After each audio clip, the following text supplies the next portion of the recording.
میخوایم پارک کردن با سر ماشین کنار جدول رو با هم دیگه داشته باشیم. همیشه یادتون باشه که سر ماشین چون قابلیت چپ و راست شدن داره و ته ماشین ثابته، ما نمیتونیم خیلی صاف و نزدیک کنار جدول ماشینمون رو پارک بکنیم. اول باید یه کاری بکنیم که ته ماشین برسه به جدول و بعد در لحظات آخر سر ماشین رو صاف بکنیم.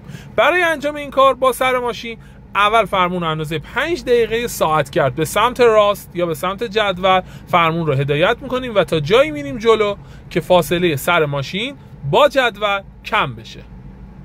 به اینجا که رسیدیم طبیعتا فاصله سر ماشین من الان با جدول خیلی کمه دیگه. اگر من ادامه بخوام بدم احتمالاً برخورد میکنه، ولی تو آینه که نگاه میکنم میبینم یه فاصله خیلی زیادی هستش.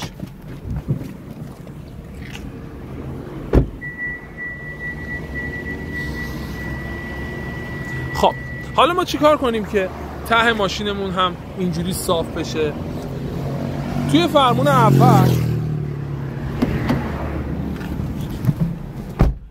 اول به اندازه کافی سر ماشین رو به سمت جدول بردیم. حالا فرمون رو من نیم دور برمیگردونم و مابقی مسیر رو تا جایی که توی آینه رو نگاه میکنم، تا جایی که ماشینم صاف بشه میرم جلو.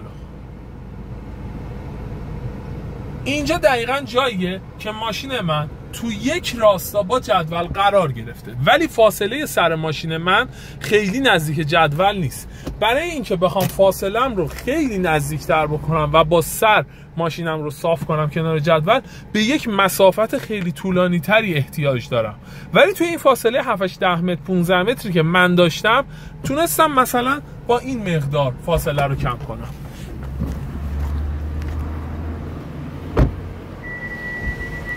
همونطور که میبینید ماشین صاف کنار جدول یا اونجور قرار گرفته.